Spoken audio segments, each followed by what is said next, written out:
संसार का कोई भी व्यक्ति हो और यदि वो शिवालय के सामने से निकल कर भी चला जाता है तो शिव उसका हाथ पकड़कर उसको मंजिल तक पहुंचा देते हैं। ऐसे भगवान देवाधिदेव महादेव, भगवान शिव, भगवान शंकर हैं।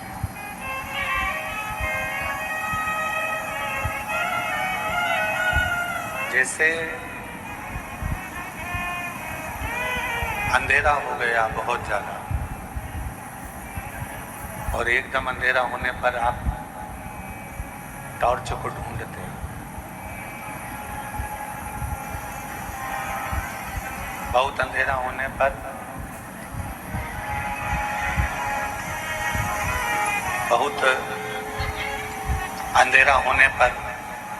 टॉर्च को ढूंढा जाता है,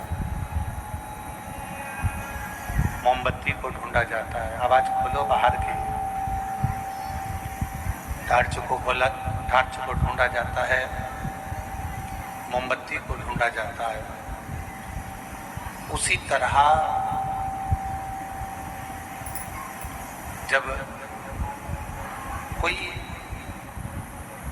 दुख की घड़ी होती है, कोई तकलीफ की घड़ी होती है, कोई कष्ट की घड़ी होती है और आपने जिंदगी में अगर एक लोटा जल देवाधिदेव महादेव को चढ़ाया होता है तो फिर आपको किसी के दरवाजे पर जाकर दुखड़ा नहीं रोना पड़ता।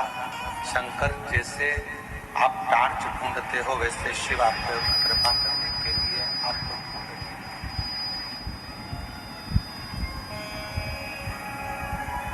भगवान शंकर करुणा करने वाले, कृपालु, दयालु भगवान शिव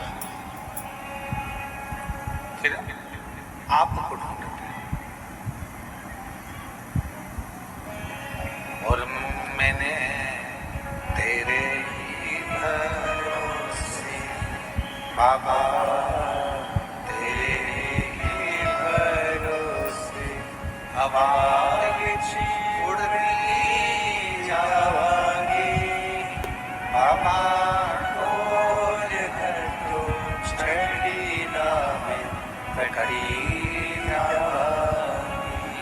भोले मैं तेरी शंभु मैं तेरी हवा उड़ती जाएगी बाबा, डोर हर तो छड़ी ना कटी जाएगी। एक बार जल चढ़ाने वाला, एक बार शिवालय तक जाने वाला, एक बार भगवान शंकर की अविरल भक्ति को धारण करने वाला, भगवान शिव को अपना गुरु मान लेने वाला जिंदगी में कभी अकेला नहीं रहता, उसके साथ शिव हर पल रहता।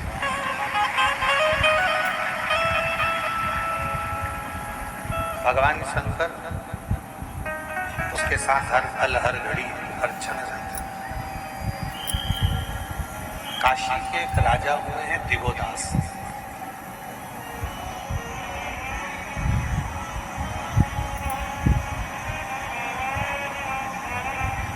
और वो दिवोदास काशी के एक ऐसे राजा हुए जिन्होंने अपनी अविरल भक्ति से देवताओं से वर प्राप्त कर लिया।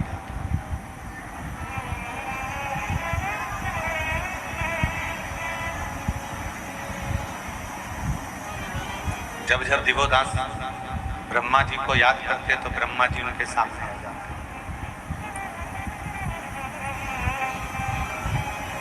जब जब भगवान इंद्र को याद करते, इंद्र उनके सामने आ जाते। और ये होता कब है? जब आपकी भक्ति, विश्वास दृढ़ हो जाए, जब आपका भरोसा दृढ़ हो जाए।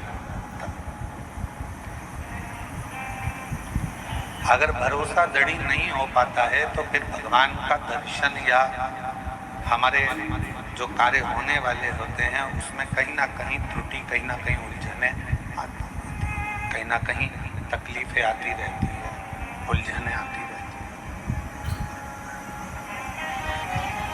दिवोदास एक ऐसे राजा हुए काशी में जिन्होंने ब्रह्मा जी को बड़ी प्रसन्नता के साथ में, बड़ी आनंदता के साथ प्रकट कर दिया। दिवोदास एक ऐसे राजा हुए जिन्होंने इंद्र को, गरुण को, वरुण को, सभी देवताओं को जब चाहे वो बस आमंत्रण देता और देवता उसके सामने आ जाता। अब दिवोदास को एक बार अहंकार आ गया।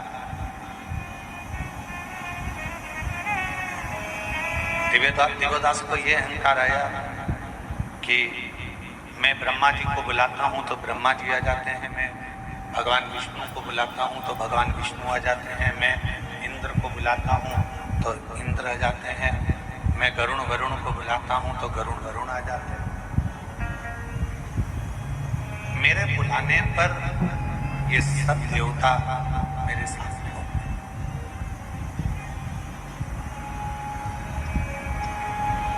इन सबको मैं निमंत्रण दूं और ये आ जाता है। एक दिन शिवजी के मन में राम नाम की अविरल भक्ति चल रही थी। और आपको पहले भी कथा में कहा कि हमारे देवताओं में कोई भेद नहीं। मेरे राम ही शिव हैं, शिव ही राम हैं, कृष्ण ही शिव हैं, शिव ही कृष्ण हैं, विष्णु ही शिव हैं, शिव ही विष्णु हैं, ब्रह्मा ही शिव हैं, शिव ही ब्रह्मा हैं। हमारे देवताओं में कोई भेद नहीं है। भेद हमारी बुद्धि में। एक ट्यूबलाइट उजाला करती है कि नहीं करती है? जम के बोलो, करती है। बल्ब उजाला करता है कि नहीं करता? करता। हेलोजन उजाला करती है। प्रकाश ट्यूबलाइट से भी हो रहा है, प्रकाश बल्ब से भी हो रहा है, प्रकाश हेलोजन से भी हो रहा है, और प्रकाश जो भी लाइट है वो प्रकाश कर रही है, वो उजाला कर रही है। आकृति अलग अलग है, वॉट अलग अलग, कोई 9 वाट का है, कोई 10 वाट का है, कोई 15 वाट का है, कोई 20 वाट का है, कोई 50 वाट का है। हेलोजन अलग वाट का है, ट्यूबलाइट अलग, बल्ब अलग अलग, पर सबका काम क्या है? सबका एक काम है, प्रकाश करना। बल्ब का काम भी प्रकाश करना है, ट्यूबलाइट का काम भी प्रकाश करना है, हेलोजन का काम भी प्रकाश करना है, और जो छोटी मोटी लाइट होती हैं उनका काम भी प्रकाश करना है। डिजाइन अलग है, वॉट अलग है, नाम अलग है, सब कुछ अलग है, पर सबका काम प्रकाश करना है। उसी तरह चाहे तुम राम कह लो, चाहे तुम कृष्ण कह लो, चाहे तुम विष्णु जी का नाम ले लो, चाहे तुम ब्रह्मा जी का नाम ले लो, चाहे तुम दुर्गा भवानी का नाम ले लो, चाहे तुम अपने कुल देवता का नाम ले लो, चाहे तुम अपने पितृ देवता का नाम ले लो, चाहे तुम अपने देवाधिदेव महादेव का नाम ले लो, चाहे तुम काल भैरव का नाम ले लो, तुम्हारी मर्जी पड़े तुम जिसका नाम लो। जैसे बल्ब, ट्यूबलाइट, हेलोजन सबका काम प्रकाश देने का है, उसी तरह सारे देवताओं का काम तुम्हें मुक्ति देने का है, मोक्ष।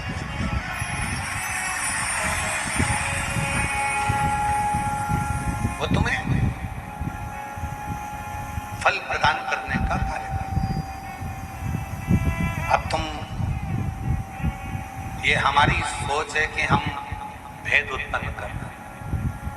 हमने कह दिया कि राम बड़े, हमने कहा कृष्ण बड़े, हमने कहा शिव बड़े, हमने कहा विष्णु बड़े, हमने कहा दत्त बड़े, हमने कहा ये बड़े। ना ना, सब सामर्थ्यवान,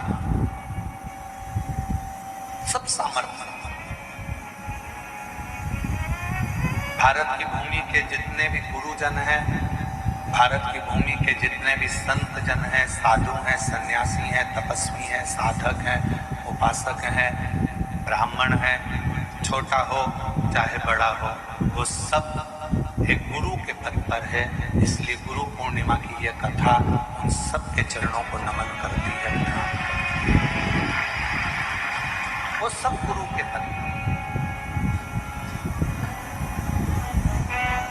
सारे मठाधीश, पीठाधीश, महामंडलेश्वर, जगत गुरु, शंकराचार्य आदि जितने भी हैं, सबको ये व्यासपीठ नमन करती है। ये सब गुरु के अनुग्रह, सबका अपना अपना एक प्रकाश है। बल्ब का अपना प्रकाश है तो ट्यूबलाइट का अपना प्रकाश है, तो हेलोजन का अपना प्रकाश है। उसी तरह भारत की भूमि पर जितने संत, महात्मा, पीठाधीश, मठाधीश जितने भी हैं, जगत गुरु आदि कादिक जितने भी विराजमान हैं, ये सब प्रकाश का काम करते हैं, सनातन को मजबूत करने का कार्य। अब कोई इनमें भेद करे कि ये श्रेष्ठ है, वो श्रेष्ठ नहीं है, ये अच्छा नहीं है, वो अच्छा नहीं है। हमने कई बार देखा है कि दुनिया के कई लोग उसमें भी भेद करते रहते हैं कि हमारा गुरु बड़ा तो उनका गुरु छोटा, उनका गुरु बड़ा तो उनका गुरु छोटा। ना, कभी भेद नहीं करते। तुझ में राम, मुझ में राम, सब में राम समाया है। जित देखो उत राम की ही माया है। जहां देखो वही राम। इसमें क्या भेद देखना? इसमें क्यों भेद देखना कि भाई ये बड़ा कि वो बड़ा कि वो छोटा? नहीं।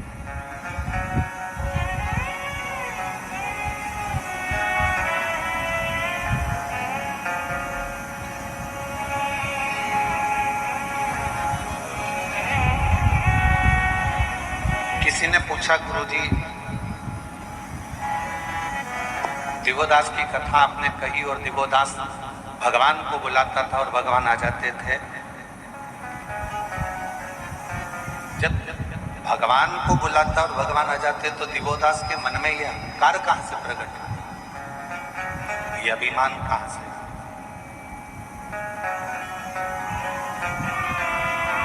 एक बात बहुत सावधानी से सुनिएगा। जो ज्यादा दान करता रहता है, खूब दान करता रहता है, उसको धीरे धीरे अहंकार आना चालू हो जाता है। जो ज्यादा भजन करता रहता है, उसके भी हृदय में जैसे देव ऋषि नारद हैं, उनके अंदर अहंकार आ गया था कि मेरे बराबर कोई भगवान का नाम नहीं ले सकता। जो ज्यादा दुकान पर बैठा रहता है, उसको अहंकार आ जाता है कि दुकान में ही चला। जो ज्यादा काम करता रहता है, उसको लगता है कि सारा कार्य मैं ही कर रहा हूं। और ये अभिमतता है। भगवान के करीब में रहने वाला व्यक्ति को ये सोचना चाहिए कि भगवान ने हमको इस लायक बनाया कि हम भगवान के करीब में हैं, गुरु के करीब में हैं, संत के करीब में हैं, साधु के करीब में हैं, तपस्वी के करीब। संसार में कितने लोग हैं, गुरु चाहता तो किसी दूसरे को आज्ञा दे देता कि भैया ये कर देना तो काम हो जाता। और क्या गुरु में वो बल नहीं होता कि वो काम कर ले? गुरु चाहे तो खुद मार्केट चले जाए, गुरु चाहे तो खुद बाजार चले जाए, गुरु चाहे तो खुद ये काम कर सकता है। वो अपने शिष्य पर आश्रित नहीं रहता। पर गुरु मध्य मध्य शिष्य की परीक्षा लेता है। कितना चावल पका है? सब्जी बनाने वाला बार बार आलू को थोड़ी थोड़ी देर में निकाल कर चेक करता रहता है। हमारे भीतरिया भंडारी जो भोजन बनाते हैं, वो भीतरिया भंडारी चावल भी अगर पकाते हैं, खिचड़ी पकाते हैं, तो बार बार चेक करते रहते हैं कि पका। एक गुरु भी ऐसे और परमात्मा भी ऐसे। परमात्मा के करीब में जो आता चले जाता है, जो मंदिर रोज रोज जाने लगता है, धीरे धीरे उसको अहंकार आने लगता है कि मेरे बराबर मंदिर कोई नहीं चला सकता। मैं हूं तो मंदिर चलेगा, वरना ये मंदिर नहीं चलेगा। ये अभिमतता कोई दूसरा नहीं देता। अहंकार कोई दूसरा नहीं देता, भगवान खुद देता, ईश्वर खुद देता। यही कारण है हम जो आप लोगों के बीच में कम आते हैं। कई लोग कहते हैं गुरुजी आया करो, सब भक्तों से मिला करो। उसका ये कारण है, आपके पास में रहते रहते आप लोग हवाई लगा कर कहते हो बाबा हमारा ये काम हो गया, बाबा हमारा ये काम हो गया। बाबा मेरे बेटे की नौकरी लग गई, बाबा मेरा रोग था समाप्त हो गया, तुम हमको कहो और कल से भीतर अभिमतता आ जाए तो हमारा करा धरा सारा भजन बेकार हो।